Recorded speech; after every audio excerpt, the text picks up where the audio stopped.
Assalamualaikum warahmatullahi wabarakatuh. Terima kasih sudah mengklik video ini. Di video kali ini saya akan memberikan suatu informasi tentang cuci darah lagi.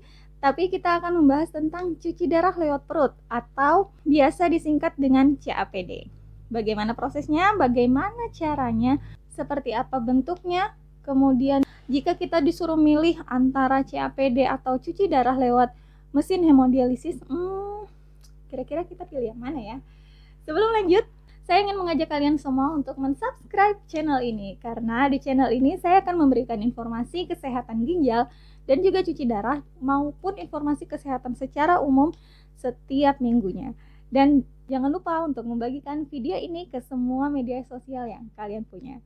Tunggu apa lagi? Langsung subscribe!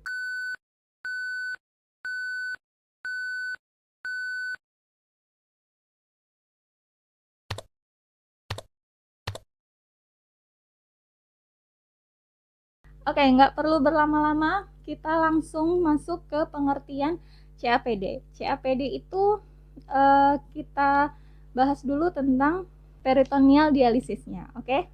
Jadi peritoneal dialisis atau dialisis peritoneal itu sama aja ya, cuman dibalik-balik bahasanya.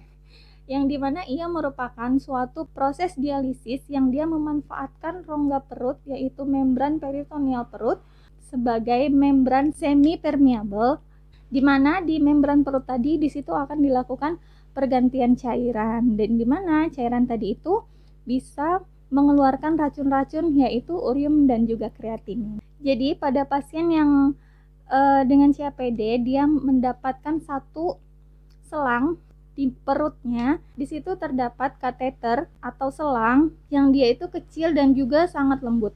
Lalu tempat di mana selang itu keluar dan juga masuk dari dalam tubuh itu disebut dengan exit site, di mana ketika seseorang terpasang selang kateter untuk dialisis tadi, di situ dia dapat kita sembunyikan di dalam pakaian ataupun di dalam ikat pinggangnya. Jadi dia nanti dapat ikat pinggang khusus gitu untuk menyembunyikan selangnya tadi. Untuk jenis peritoneal dialisis ini ada 4 jenis peritoneal dialisis. Jenis yang pertama adalah automated peritoneal dialisis. Kemudian jenis yang kedua adalah tidal peritoneal dialisis. Kemudian jenis yang ketiga adalah intermittent peritoneal dialisis. Dan yang mau kita bahas kali ini adalah continuous ambulatory peritoneal dialisis, yang dimana disingkat dengan CAPD. Untuk pengertiannya kita bahas satu persatu dari kata-katanya. Pertama C, yaitu continuous. Continuous di sini berarti berkelanjutan, di mana proses dialisis ini tidak berhenti namun dia berkesinambungan selama 24 jam. Jadi dia itu prosesnya membersihkan dalam waktu 24 jam sehari 7 kali 1 minggu. Kemudian lanjut ke A. A di sini adalah ambulatori. Ambulatori di sini dimaksudkan adalah pasien dengan CAPD mampu melakukan gerakan bebas. Dia tidak harus ke rumah sakit, dia bisa cuci darahnya sendiri, dan dia tidak berhubungan sama sekali dengan mesin cuci darah. Kemudian lanjut ke P. P itu adalah peritoneal, di mana peritoneal itu adalah suatu membran yang berada di dinding perut kita, di mana proses dialisis atau penyaringannya itu berada di dinding itu. Jadi dia memanfaatkan membran yang ada di peritoneal yang berguna untuk mengeluarkan sisa metabolisme tubuh seperti urium dan kreatinin, dan juga dia bisa mengeluarkan cairan berlebih. Kata yang terakhir adalah D, yaitu dialisis. Ya, jadi sama dengan hemodialisis, dialisis di sini adalah menyaring atau membuang kelebihan cairan serta ampas dari sisa metabolisme tubuh.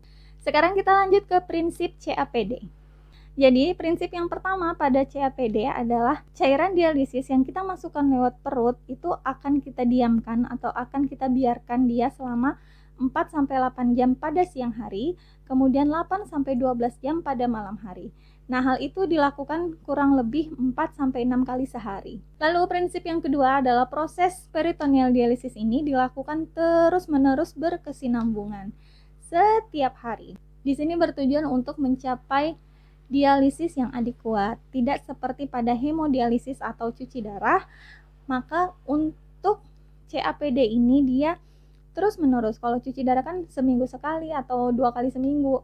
Nah, kalau CAPD ini terus menerus berkelanjutan.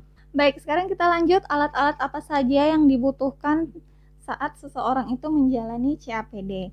Alat yang pertama adalah tank of catheter, kemudian alat yang kedua adalah adanya mini cap, kemudian alat yang ketiga adalah adanya titanium adaptor, kemudian yang keempat adalah transfer set, dan yang kelima adalah ultra clamp, dan yang tidak kalah penting adalah larutan dialiset itu sendiri. Dan pasien juga harus menyiapkan timbangan.